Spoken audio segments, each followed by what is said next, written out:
שני ורביעי פותחים את הבוקר, אקטואליה, רוחניות וכל הטוב שביניהם. M1 רדיו, על המיקרופון עמד אוליית, מרימה את הבוקר עם קסם מיוחד. בוקר טוב לכל המאזינות והמאזינים הכי מדהימים כאן ברדיו. איתכם ליאת עמדו, ואנחנו הולכים לעשות בוקר טוב. פותחים עוד בוקר של אנרגיות חיוך על השפתיים והמון אופטימיות בתוכנית שלכם. היום הראשון של חודש יולי. חודש חדש הוא תמיד תזכורת קטנה מהשם יתברך, שגם אם אתמול לא היה מושלם, הבוקר מתחיל דף חדש. אולי יש מי שמתעורר לעבודה, אמא שמכינה כריכים, אבא שמאזין לנו עם הקפה, יש חייל על מדים, ויש מישהו שמרגיש שהוא צריך חיבוק. אם אתם איתנו, אתם כבר לא לבד. אז השמש בחוץ זורחת, ואנחנו כאן כדי להזכיר לכם שהעולם מלא באנשים טובים, כן, במעשים מרגשים ובסיפורים שיעשו לכם חם בלב. בתוכנית הזו אין מקום לדאגות, אנחנו משדרים אבל רק חדשות טובות. אמונה, אהבה וכוח. כי בשבילי את הכוכבת, ובשבילי אתה, כל אחד ואחד מכם, הכוכב. אז תפתחו את החלון, תרימו את הווליום. למה? כי אנחנו ממריאים. כי ממריאים שוב מכאן. מה קורה, שרה? לבוקר טוב, מה שלומי?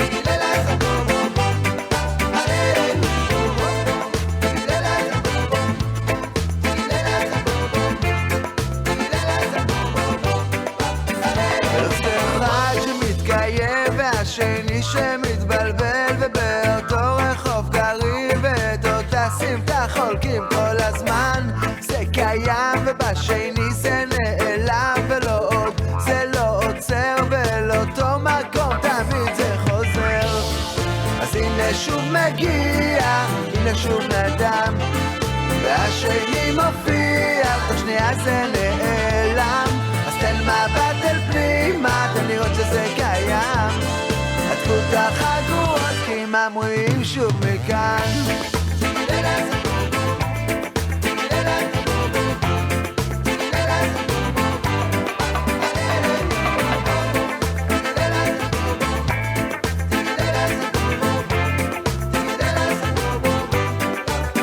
ואיך אחד תמיד אומר והשני ישר סותר את מה שיש לו להגיד, וזה הפחד שמעיד שבמחלוקת הזאת, וזה בטוח כבר לא סוד, כבר דנים אותה שנים, וזה מרכז העניינים לא להסכים.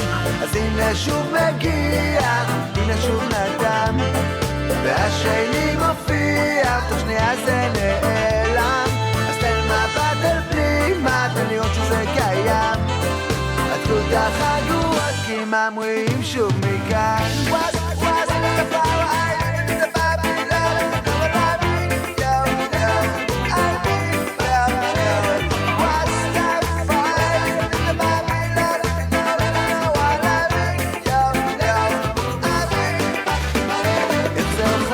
מתפלל והשני ישר פוסל באבן את דמותו, והוא בטוח ששלו מה שקיים כל הזמן. יבוא הגל לשטוף אותם אל אותו מקום, שתיים הלכו אותה רוח שלוחשת בקרבם. אז הנה שוב מגיע, הנה שוב נדם, והשני מופיע, תוך שנייה זה נעלם. אז תן מבט אל פנימה, תן לראות שזה קיים. עטפו את החגורות כי ממריאים שוב מכאן.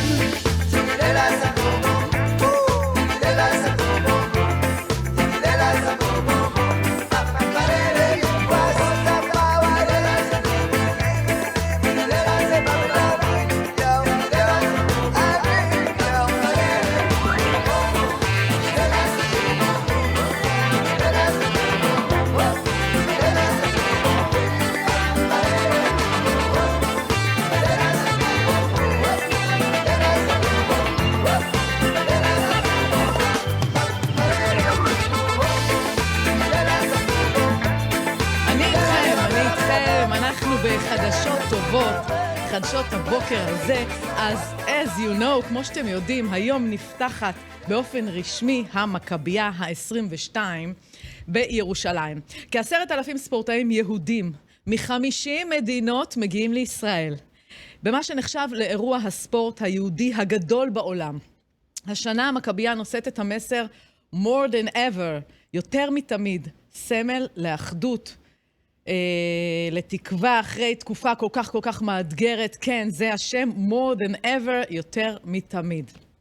תראו איזה עם אנחנו, במקום שאנשים יברחו, אז אלפים עולים על מטוסים כדי להגיע כאן אלינו, למדינה הזאת, דווקא לישראל. ידיעה נוספת שראיתי הבוקר על שדה דוב המיתולוגי, מי לא מכיר, מי שהיה יורד לאילת. אני בתור חיילת בבסיס חיל הים באילת, אני זוכרת כל חמישי, היו לנו טיסות בהרקולסים לאילת, וכמובן, שדה דוב, איך לא.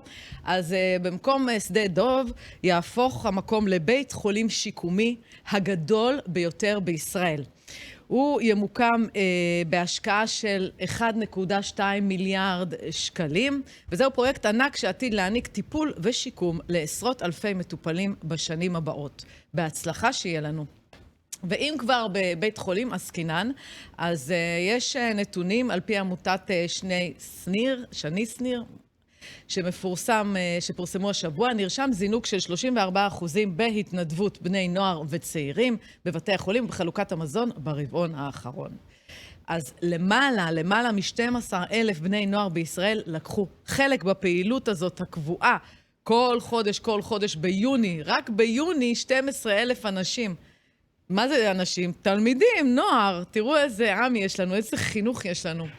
ותקשיבו לזה, נער בן 17 מחיפה, הוא הקים רשת דיגיטלית שמחברת בין בני הנוער שרוצים לשמח, פשוט לשמח ילדים. כן, יש כאלה, יש המון כאלה שלא מביאים אותם לשידור, לא מביאים אותם לתוכניות של הפריים טיים, אבל הם מגיעים, הם מאוד אוהבים להגיע לילדים שמאושפזים בבתי חולים במחלקות ילדים, והמיזם הזה הוא תפס תאוצה ארצית, ומראה לנו כמה הדור הצעיר שלנו מלא בנתינה.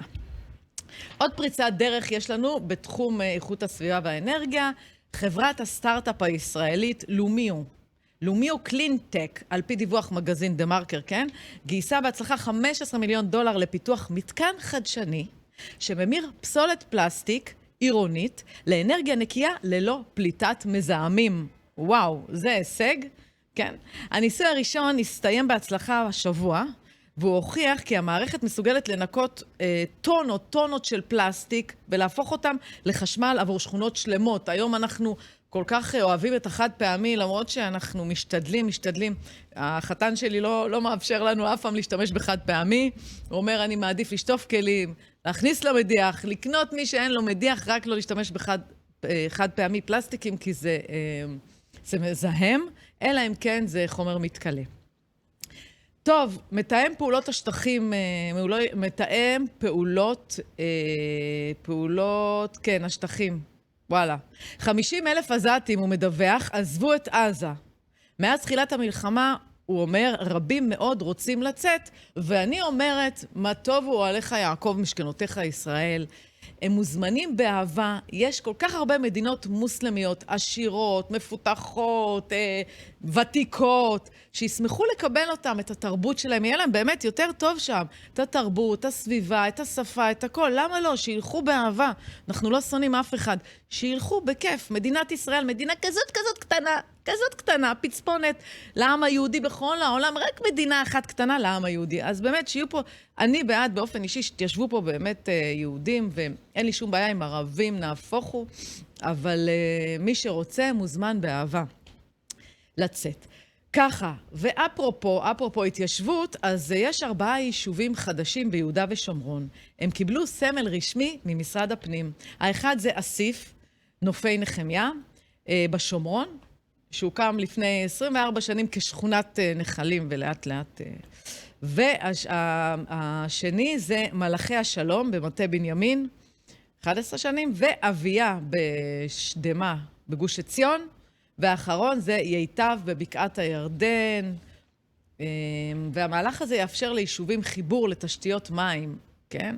מקורות מים, ככה הם היו כמו איזה שירותי דואר ותקן ביטחון, כלומר הרבש"ץ, באופן מלא. ובתוך כחצי שנה הוסדרו 37 יישובים חדשים ביהודה ושומרון. זה נהדר, נהדר, נפלא, ליישב את ארץ ישראל, מצווה גדולה וגם ברכה. תוכנית מגירה חדשה הוצגה לשרים ולגורמים בסביבת ראש הממשלה. מה התוכנית? המטרה שלה לבטל בפועל את הסכמי אוסלו באמצעות הקמת ועדה ואיוש של 100 נקודות התיישבות אסטרטגיות ברחבי יהודה ושומרון, כולל בשטחי A ו-B במשך חודשים. קרה לנו משהו ב7 באוקטובר. בוצע מיפוי של 100 נקודות שולטות, שרבות מהם הוגדרו בעבר כאדמות מדינה, אך הועברו לאחריות הרשות הפלסטינית, שכפי שאנחנו יודעים, לא עמדה בהסכמים האלה, ובהחלטות קבינט אחת ניתן יהיה לאייש את הנקודות האלה, כן, ביהודה ושומרון. אז לקחי 7 באוקטובר באמת מחייבים יצירת נוכחות אזרחית קבועה בשטח, אנחנו רואים את זה שלא לאט לאט, כדי למנוע הקמת תשתיות טרור, חדירות וירי לעבר יישובי קו התפר והמרכז. טוב, חברים, בעזרת השם, תוך כחצי שנה, התוצר GDP, כן? התוצר של ישראל יעבור את מדינת סווידן, שוודיה.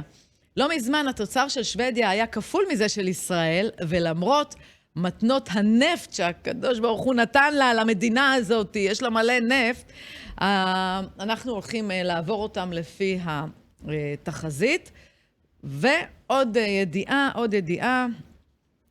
איפה עוד ידיעה? אני בוחרת לכם רק את החדשות הטובות, המעניינות, מסקרנות. טוב, אנחנו ממשיכים. קודם כל אני רוצה באמת שיר ככה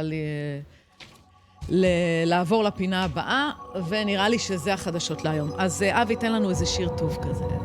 אבי, זה היה רעיון שלך? גנבתי לך את הרעיון?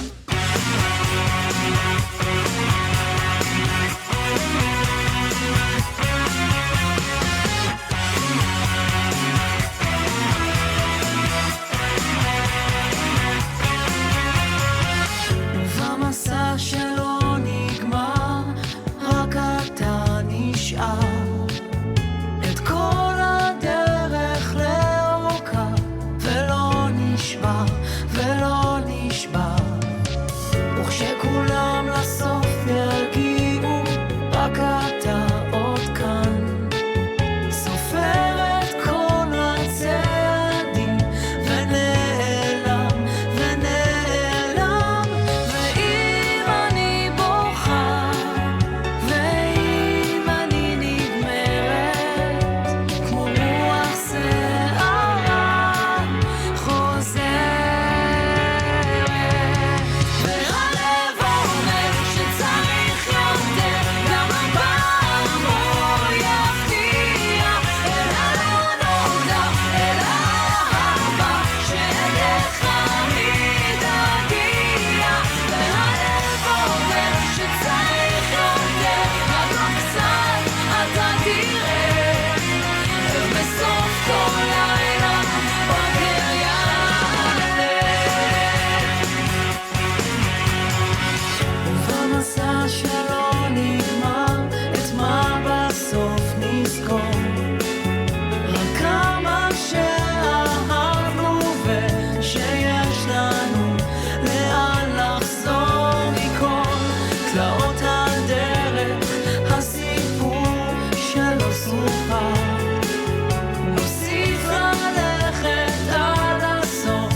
הבוקר שוב עולה.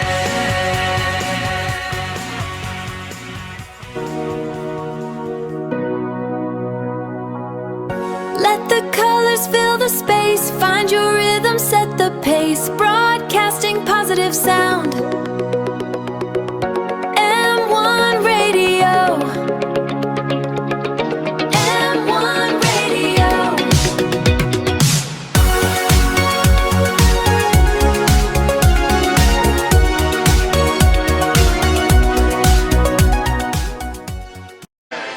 איזה מעשה טוב עשיתם היום.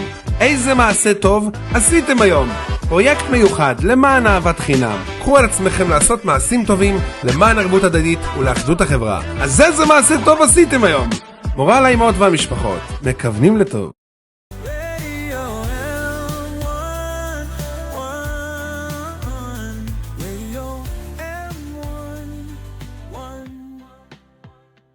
רדיו M1, M1. תזכורת למורל, גישה חיובית, מעודדת וסבלנית נקודתית. מורל, שום דבר לא אישי. מורל חיובי. ומה עשיתם אתם היום למען המורל של ישראל?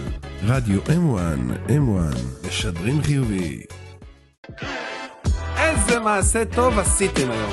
איזה מעשה טוב עשיתם היום. חברים, זה הזמן לחייך, לפרגן, לאהוב, לעודד, להיות אכפתים והוגנים, ובעיקר לעשות מעשים טובים. אז איזה מעשה טוב עשיתם היום. מורל האימהות והמשפחות, מכוונים לטוב.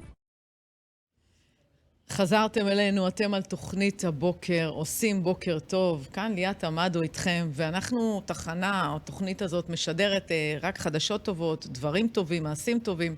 אבל איך אפשר שלא להזכיר את הצום שיש מחר, צום י"ז בתמוז.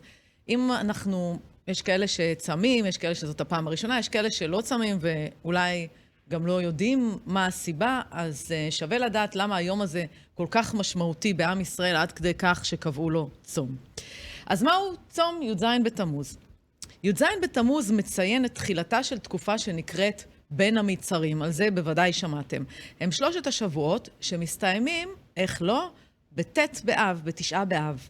על פי חז"ל, ביום זה, הראו כמה אירועים קשים לעם ישראל, אבל הבולט שבהם היה שבימי בית המקדש השני הובקעה חומת ירושלים על ידי הרומאים. מאותו רגע, הדרך לחורבן העיר ולחורבן בית המקדש הייתה קצרה, וזה קרה בי"ז בתמוז.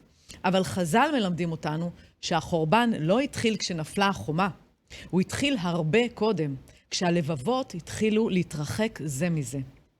אולי לכן הצום הזה כל כך רלוונטי גם לימינו אנו. כל אחד מאיתנו בונה או הורס בית מקדש קטן בתוך הבית שלו, במקום העבודה שלו, במשפחה, בחברה. כל מילה טובה בונה, כל ויתור בונה, כל סליחה בונה, וכל כעס, רכילות או שנאת חינם יוצרים עוד סדק קטן בחומה. אז אני רוצה להציע אתגר קטן למחר ביום הצום. גם אם אתם לא צמים, תצומו שעה אחת מלשון הרע. תתקשרו לאדם שלא דיברתם איתו הרבה זמן. תבקשו סליחה אם צריך. תחמיאו למישהו. כי אולי דווקא המעשים הקטנים האלה הם הצעד הראשון לבניין ולא לחורבן. כולנו מתפללים שהימים שזוכרים בהם כאב יהפכו במהרה לימי ששון ושמחה. כמו שניבאו הנביאים, אמן כן יהי רצון. ומכאן אנחנו עוברים לפינת האמונה שלנו. הכל לטובה והכל מדויק. בדרך כלל אני מביאה לנו כאן סיפורים מהגמרא, והפעם הבאתי כמה סיפורים מהחיים שלנו. זה היה במהלך מבצע צוק איתן בשנת 2014. לוחם צה"ל נפגע מירי, אבל הקליע פגע ברימון שהיה בתוך האפוד שלו. הרימון שתוכנן לעמוד בפגיעות, בלם את הקליע ולא התפוצץ. מקבל קליע, הלוחם, בתוך הרימון שלו, אמור לפוצץ אותו.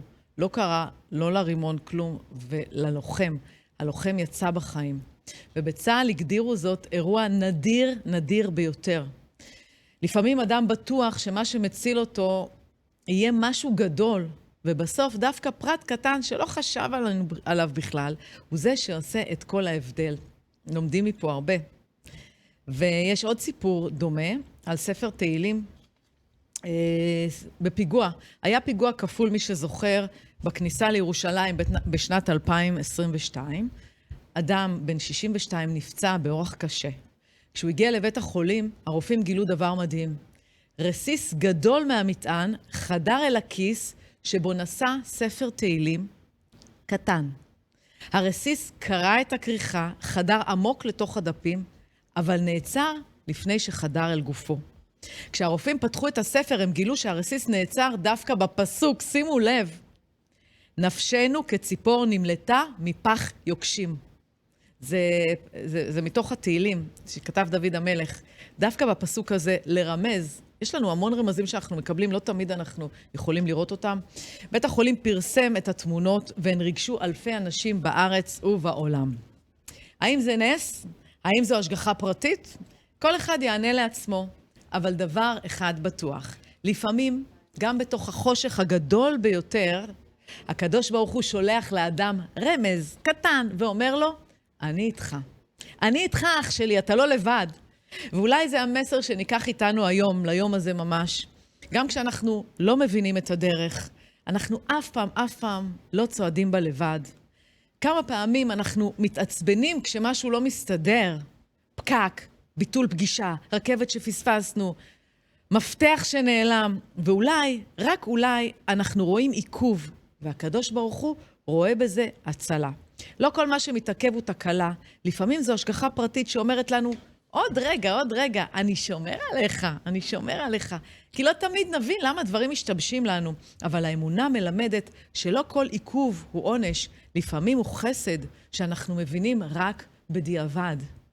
כמו אותה אישה ששמה חנה כהן, שמה כן מותר לפרסום, חנה כהן היקרה, באסון מירון, מי שזוכר את האסון הזה בשנת 2021, חנה כהן, אישה שנקלעה שם לתוך התפילות, זה היה ל"ג בעומר, היא נתקלה לתוך צפיפות קשה ביותר, אנשים נדחסו, ובשלב מסוים היא מצאה את עצמה לחודה בין אנשים, בלי יכולת לזוז, בלי יכולת לנשום.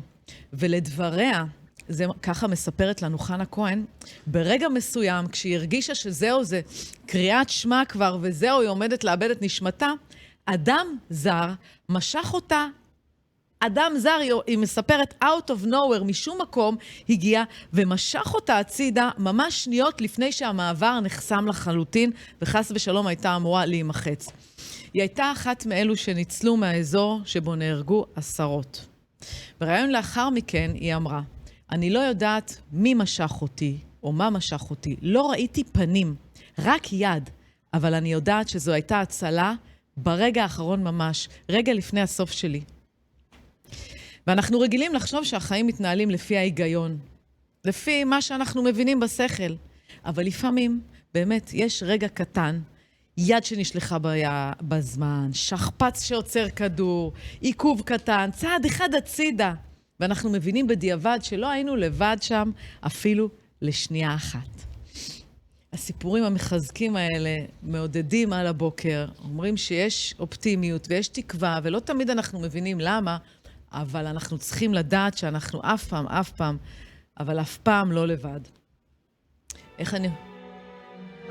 ואיך לא, אם אנחנו לא לבד, נעבור לשיר שככה קצת יעודד אותנו, הכניס אותנו לאווירה.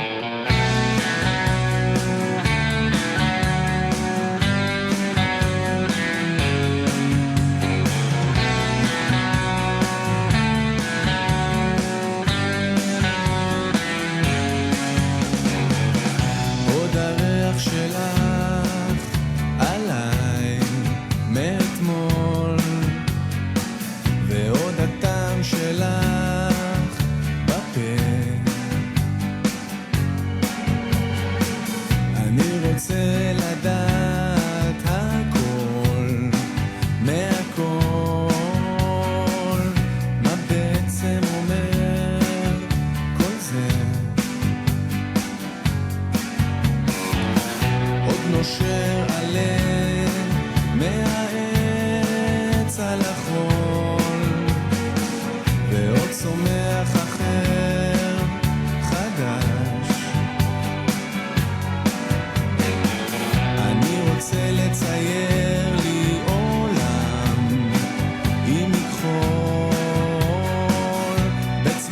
של מתוק מדבש. פרפרים לבנים שוב עפים לאור, כמו השירים הסיפורים נכנסים לתוך הנפש פנימה.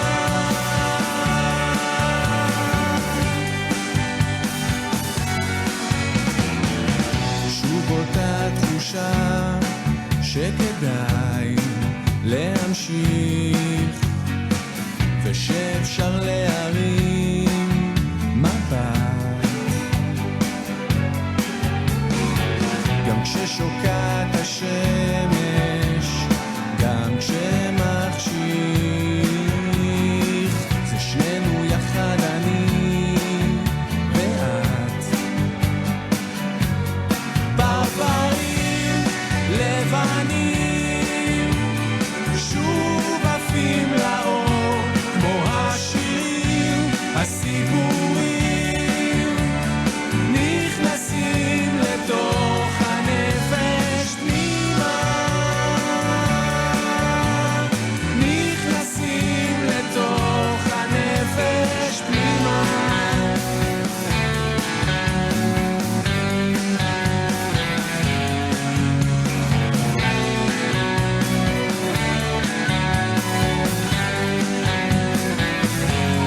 פרפרים לבנים שוב עפים לאור, כמו השירים הסיפורים נכנסים לתוך. פרפרים לבנים שוב עפים לאור, כמו השירים הסיפורים נכנסים לתוך הנפש פנימה, נכנסים לתוך הנפש פנימה,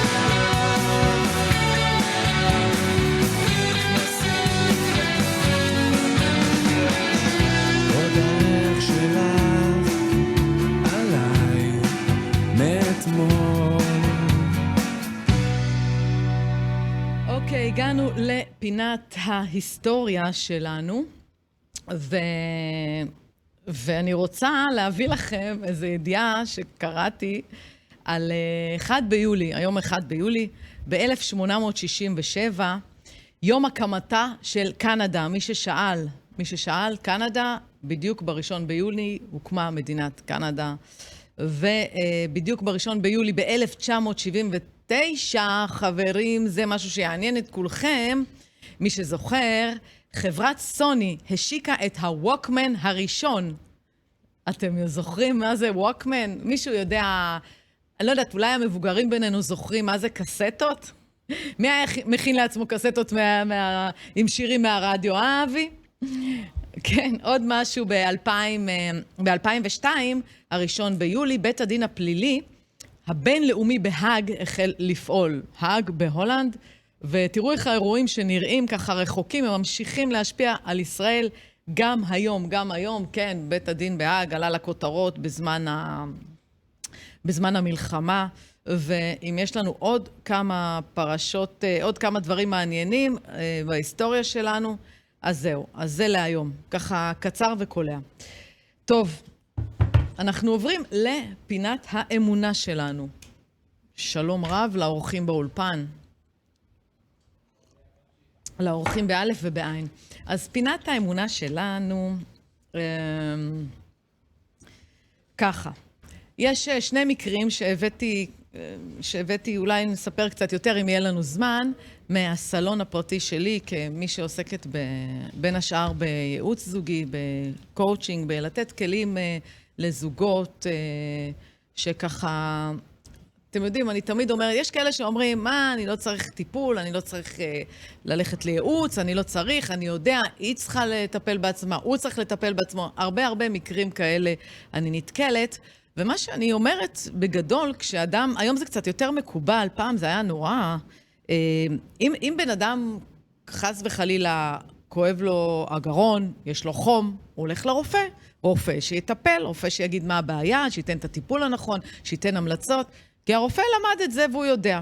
ואם אדם מתקשה בדבר הכי, אני חושבת, זה הדבר היותר מאתגר שיש לנו בחיים, אפילו יותר מחינוך ילדים, זה הזוגיות. איך להסתדר עם מישהו שהוא כל כך שונה ממני בהמון פרמטרים, גבר ואישה שונים בתכלית השינוי, גם מבחינה פיזיולוגית, גם מבחינה נפשית, רגשית, מכל הבחינות, ולנסות להסתדר ביחד מאוד מאוד מאתגר, אבל זה נותן לנו מנוע לצמיחה, זה נותן לנו את היכולת לעבוד על המידות שלנו, להיות פחות אגואיסטים לעצמנו, פחות לראות רק את עצמנו ויותר לראות את האחר, לתקן את המידות שאנחנו רוצים לתקן ולהתפתח כל הזמן. אז אני לא אספר את המקרים לעומק, אני רק אביא את הנקודות שבחרתי, שאני חושבת שהן חשובות. אז היה לי איזה מקרה אחד שהטענה של האישה, אני חושבת שזה משקף המון זוגות, היא טוענת שהוא חוזר מהעבודה, והוא לא מתייחס אליה, שהיא כבר הפכה להיות מובן מאליו, חוזר מהעבודה עייף, וכל אחד לעניינים שלו והוא עייף. ומה הוא אומר? הוא מהראש שלו, מה הוא אומר? אני עובד קשה, בשביל מי אני עובד? אני עובד בשבילנו, בשבילנו אני עובד. כאילו, מה את רוצה? אף אחד מבני הזוג, במקרה הזה, הוא חושב שלא מבינים אותו, כן? כל אחד מאיתנו רואה את עצמו, רואה את הצד שלו, רואה את הקושי שלו, ולא רואה את הצד השני. ובזוגיות זה לא מספיק לאהוב. צריך גם לגרום לצד השני אהוב, נאהב. איך? זה האתגר של כל אחד מאיתנו. נכון שאתה עובד בשביל שנינו, לתת את התחושה הזאת. נכון שאת רוצה את היחס שלך ותשומת לב, אבל לתת את התחושה הזאת שאת מעריכה. איזו מילה טובה, איזה משפט טוב כזה להרגיע, ואז לומר את מה שאת רוצה. אותו דבר הגבר. ומקרה שני, מקרה שראיתי בכמה וכמה, בין כמה זוגות, שלגבר יש חיים, בוא נגיד, יש לו שעות פנאי שהוא ממלא אותם, אם זה ספורט מסוים, הוא משקיע פשוט בתחביבים שלו. והאישה מאוד מאוד מקנה, מאוד צורם לה, כי עסוקה עם הבית, עם העבודה, עם הילדים, המתבגרים. אז שאלתי אותה, כשבעלך חוזר מהתחביב הזה, הוא חוזר עצבני או רגוע יותר? אז היא אמרה לי, מה זה? הוא חוזר בהיי, וזה עוד יותר מעצבן אותי. הוא חוזר רגוע, הוא חוזר טוב לו. אז מה אמרתי לה? בעצם התחביב הזה הוא לא האויב שלך. הוא המתנה שבעלך מביא אותה איתו הביתה. כי האהבה אמיתית לא מחזיקים בכוח, אתם מבינים? היא נותנת מקום, היא נותנת ספייס. If you love somebody, set him free. אנחנו כל כך הרבה מכירים את זה. איך אומר הרב וולבה? האהבה היא תולדה של נתינה. אוקיי? נתינה לצד האחר, גם אם לפעמים זה בא על חשבונך, גם אם לפעמים לא מתאים לך, גם אם לפעמים אתה לא מבין מה הוא אוהב ב-12 מופרעים שרצים על המגרש ורודפים אחרי כדור אחד. את לא מבינה את זה, אבל הוא אוהב את זה. אז תקני לו זוג כרטיסים עם חבר. אבל לא להפך. אתה לא יכול לקנות לאשתך זוג כרטיסים למשחק, ממי, קניתי לך ליום ההולדת זוג כרטיסים למשחק של בית"ר בטדי, אנחנו נוסעים לירושלים. שמע, כדורגל, לא סובלת כדורגל, לא אוהבת את זה, לא מתחברת לזה. עשה לי מסאז', עשה לי ספא. אתם מבינים? כל אחד צריך להעניק לשני מה שהוא אוהב. ואיך נדע? נלמד אותו. ואיך נלמד אותו? דרך ההתנהלות, דרך ההתנהגות, ואפילו בשאלות פשוטות. תוך כדי החיים. כשיש אמון בין בני הזוג, אז לא צריך לפקח, כן? ספייס הוא לא מרחיק זוגיות, להפך, הוא מאפשר לכל אחד מאיתנו לנשום כדי לחזור קרוב יותר. ויש לי שאלה אליכם שהיא חומר למחשבה. איזו החלטה קיבלתם פעם ששינתה לכם את החיים? לפעמים חיוך אחד, לעשות, כן, לא לעשות, טלפון אחד, סליחה אחת, או כן אחד שהתלבטתם והחלטתם לומר אותו. משנים חיים שלמים, משנים את כל הדרך שלנו, פותחים לצד השני. מחמאות, וואו, מחמאה זה אחד הדברים הכי טובים שיכולים לפתוח לב של הצד השני. מחמאות אמיתיות, אני אומרת, לא נהיה צבועים. יש לנו אפשרות לראות את השלילי, לראות את החיובי, נבחר לראות את החיובי ולהחמיא מחמאה אמיתית. זה גם עובר מסך, כי זה אותנטי, וזה גם פותח את הלב, זה עושה משהו בזוגיות. טוב, עוד case study מהמקרה של מיכל ואילן שהיו אצלי. אנחנו בסדר או שיש לנו עוד אחד ושיר, יאללה. אבי לוי, תודה לך אבי, על העריכה המוזיקלית, ההפקה, הביצוע, הקלטה, העריכה, אין עליך מספר אחד, וזה קשה ממש. טוב, מיכל ואילן, איך קראתי לה? מלכודת הציפיות השקטות. מיכל ואילן הגיעו כשהם מרגישים ריחוק עצום ביניהם. מיכל ציפתה, זה קורה המון זוגות. מיכל ציפתה שאילן יבין לבד שהיא קורסת. מיכל היא בן אדם מאוד מאוד טוב, היא ממש טובה והיא יוזמתית והיא חרוצה והיא לוקחת על עצמה משימות והיא לא רוצה ככה להעמיס עליו כמה שיותר, היא באמת אישה טובה והיא רוצה לחסוך ממנו כמה שיותר דאגות ומטלות שהיא יכולה לעשות אותם. מה, היא הרגישה שהיא קורסת תחת העומס, הבית, הילדים, העבודה. והוא, אילן, לא היה מודע לזה, כמו שדיברנו במקרה הקודם, לא היה מודע, הוא חשב, זה באופן טבעי, והוא היה עסוק באמת בעבודה ובקיום המטלות שלו. וכשהוא לא הציע עזרה, אז חיכתה, ואז היא התפוצצה. כעסה מאוד. יש אנשים שהם כועסים, הם מתפוצצים לכל עבר, מדברים, צועקים, חלילה מילים לא יפות, וזה נורא. והיא דווקא בחרה לשתוק ולהתכנס בתוך עצמה. עכשיו, אילן הוא רגיש, ומצידו הוא פירש את השתיקה הזאת כאילו שחוסר עניין בו, שהוא כבר לא מעניין אותה, שהיא כבר, אתם יודעים, הוא התחיל לחשוב, כשאנחנו לא יודעים, לא מבינים, לא שואלים, לא מדברים, אז אנחנו יכולים לפנטז, לחשוב מה שבא לנו, וככה, התרחק, ונוצר ריחוק ביניהם. ולכן, מתוך המקרה הזה, הטיפ שלנו הוא לא לנהל פנקסנות. אנחנו אומרים את זה הרבה פעמים, לא הוא עשה, היא לא עשתה, פשוט לדבר, לא לצפות שהצד השני יקרא מחשבות, כן? זוגיות טובה מבוססת על תקשורת מדוברת, לדבר מאמי, לא לעשות לו פרצופים, הוא לא מבין פרצופים, הוא צריך לנחש מסכן. תקשורת ישירה, מכבדת, אני צריכה אותך איתי. זה עובד הרבה יותר טוב מאשר פרצוף כועס. נעבור לשיר אבי. ונרגיע את האולפן. מה זה פה הרעש הזה?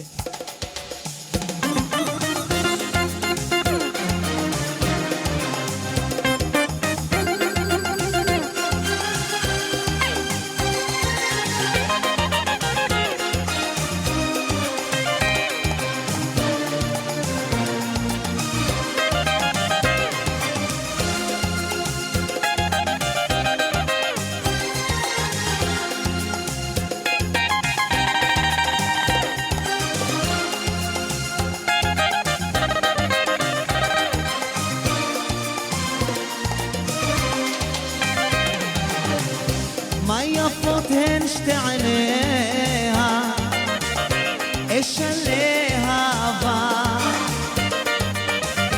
מבטים שלחו אליה, אש בתוך ליבה,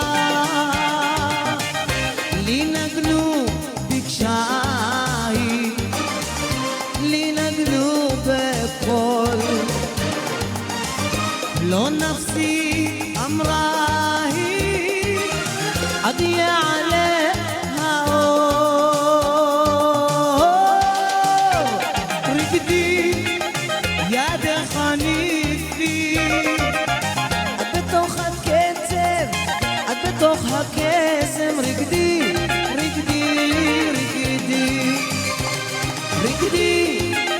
ידך ניפי, את בתוך הקצב, את בתוך הקסם, רקדי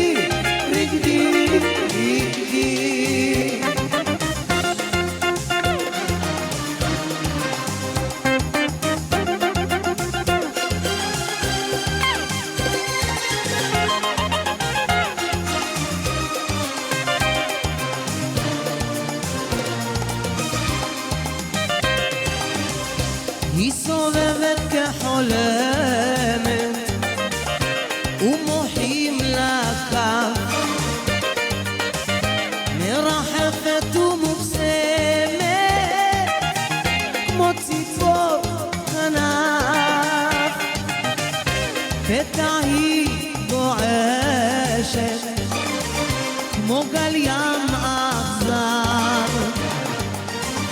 ומיד עומקת כמו הייתה פרפר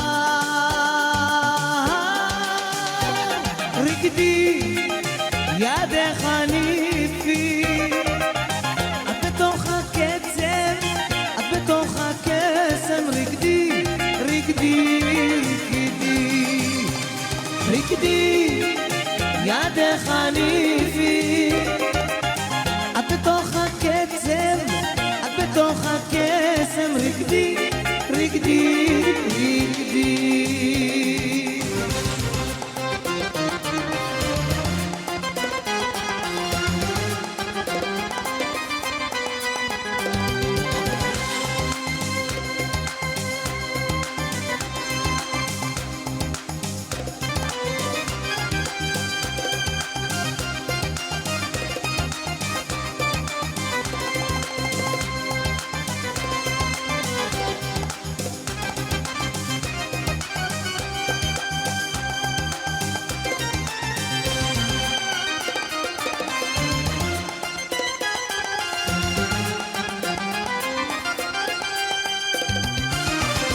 הצעיף אשר עליה לשומר סודו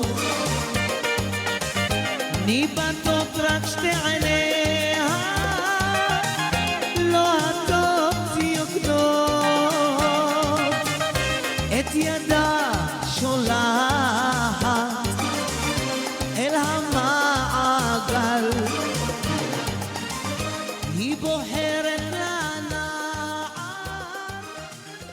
רדיו M1, M1. תזכורת למורל, גישה חיובית, מעודדת וסבלנית נקודתית. מורל, שום דבר לא אישי. מורל חיובי. ומה עשיתם אתם היום למען המורל של ישראל? רדיו M1, M1. משדרים חיובי. איזה מעשה טוב עשיתם היום? מחליטים לנהוג אחרת. פרויקט מיוחד למען אהבת חינם, ערבות הדדית ולאחדות החברה. מורל האימהות והמשפחות. מכוונים לטוב. איזה מעשה טוב עשיתם היום? איזה מעשה טוב עשיתם היום? פרויקט מיוחד למען אהבת חינם. קחו על עצמכם לעשות מעשים טובים למען ערבות הדדית ולאחדות החברה. אז איזה מעשה טוב עשיתם היום? מורל האימהות והמשפחות. מכוונים לטוב.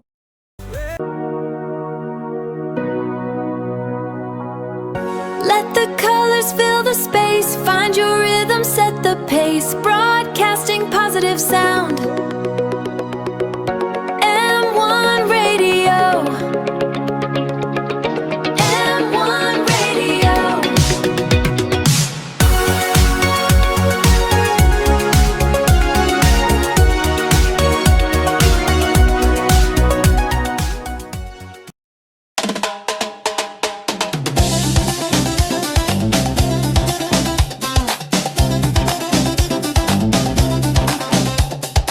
שני ורביעי פותחים את הבוקר, אקטואליה, רוחניות וכל הטוב שביניהם. M1 רדיו, על המיקרופון עמד אוליית, מרימה את הבוקר עם...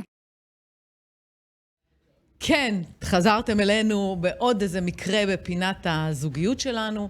אז רוני ומיכל הגיעו אליי, הם נשואים 15 שנים, והם חיים באושר ואושר 15 שנים, כמו ירח דבש. אוקיי?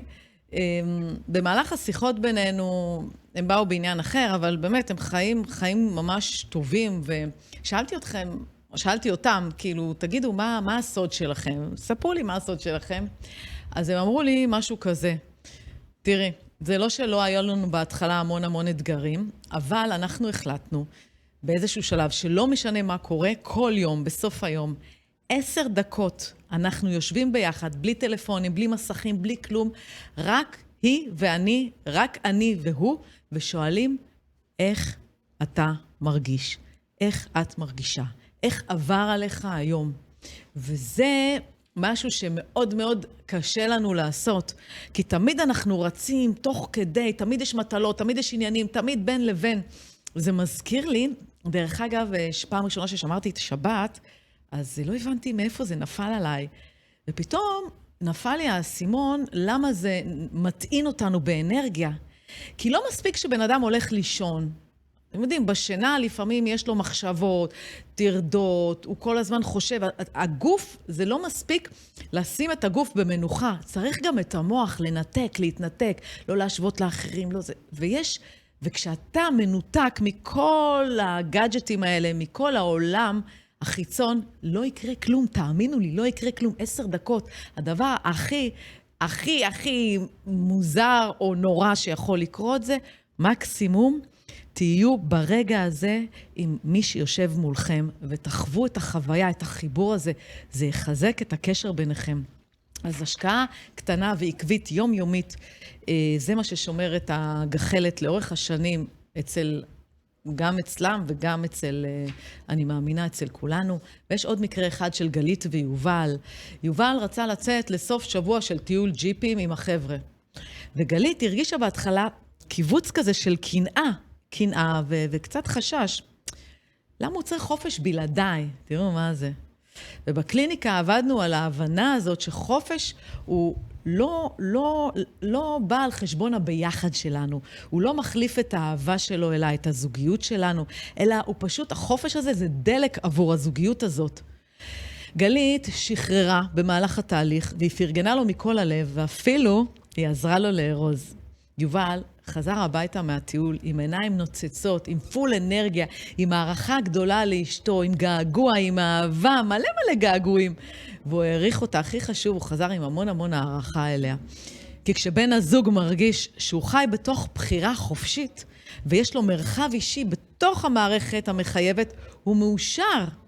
וכשצד אחד מאושר, הוא מרגיש שלא חונקים אותו, האושר הזה חוזר ישירות לתוך הבית, לתוך מערכת היחסים, ומחזיק אותו ביחד. אז לקנה פחות ולפרגן יותר. וככה ממש לפני סיום התוכנית, אנחנו מכניסים החל מהיום פינה חדשה שנקראת החיוך שלי את. כל יום נביא סיפור בעזרת השם, סיפור קצר של דקה מחיי היום-יום, שגרמו לי באופן אישי לחייך, ואני מאמינה שיגרמו גם לכם חיוך בזווית הפה. אז היום בבוקר, אתם יודעים, בעלי מתעורר ב5:15 עם השעון, ואני כבר ככה קמה למשימות, אני קמה מאוד מוקדם, במיוחד כשאני מגיעה לשדר, אז התעוררתי ב5:15 בבוקר, וירדתי למאפייה. אישה שעמדה לפניי, היא ביקשה מהמוכר לחם. המוכר שאל אותה, הוא מכיר אותה כנראה, לקוחה, אז הוא שאל אותה, את רוצה גם לחמניות לילדים? אז היא חייכה, ראיתי את זה, הייתי לידה. והיא אמרה, לא היום. היום אני רק מנסה להספיק לנשום. והיא אמרה את זה בכזה, אתם יודעים, פנים ככה, משהו לא היה רגיל. ואז מה שקרה, שהוא שם לה בשקית 4 לחמניות כאלה, 8 עם סומסום, טריות וריחניות, שם לה בתוך השקית, בלי להגיד מילה, והיא הרימה אליו עיניים כאילו שהיא לא רגילה, שמישהו רואה אותה באמת, מה שהיא מרגישה בפנים, והוא רק אמר לה, על חשבון הבית, תתחילי את היום בטוב. היא יצאה משם עם שקית קטנה ביד, ועיניים קצת יותר גדולות. ואני עמדתי שם וחשבתי לעצמי, כמה פעמים אנחנו לא צריכים פתרון גדול. אנחנו צריכים רק מישהו שיגיד לנו, אני רואה אותך, אני רואה אותך, אני איתך רגע. וזה כל הסיפור של הבוקר הזה. לפעמים חיוך אחד של אדם זר מצליח להזכיר לנו שהעולם עדיין טוב. וזה החיוך שלי להיום. לא כל יום צריך להיות חזק. לפעמים מספיק שמישהו יהיה אופטימי, אמפתי, ויראה אותך בדרך. הקדוש ברוך הוא לא מבטיח לנו שלא יהיו גלים, הוא מבטיח לנו שלא נשוט לבד. אז חברים יקרים שלי, אנחנו יכולים לבחור מה יקרה היום. אין לנו אפשרות בחירה לדעת מה יקרה, אבל אנחנו כן יכולים לבחור איך ניכנס אל היום הזה, עם חיוך, עם אמונה, עם הכרת הטוב, ועם ההבנה שכל בוקר הוא מתנה. וכשמקבלים מתנה אומרים תודה, או מזמור לתודה. אם עשינו לכם קצת יותר אור בלב, אז ככה היה שווה כבר לקום בבוקר. אני ליאת עמדו, מאחלת לכם ים של בריאות, יום של בשורות טובות, אהבת חינם, שלום בית, הצלחה בכל מעשה ידיכם, ושתזכו לראות את כל הטוב שהקדוש ברוך הוא נותן לנו, וכבר מכין לכם. אפילו אם אתם עדיין לא רואים אותו. אז נתראה מחר בבוקר, ועד אז תחייכו. מישהו מחכה בדיוק לחיוך שלכם. להתראות.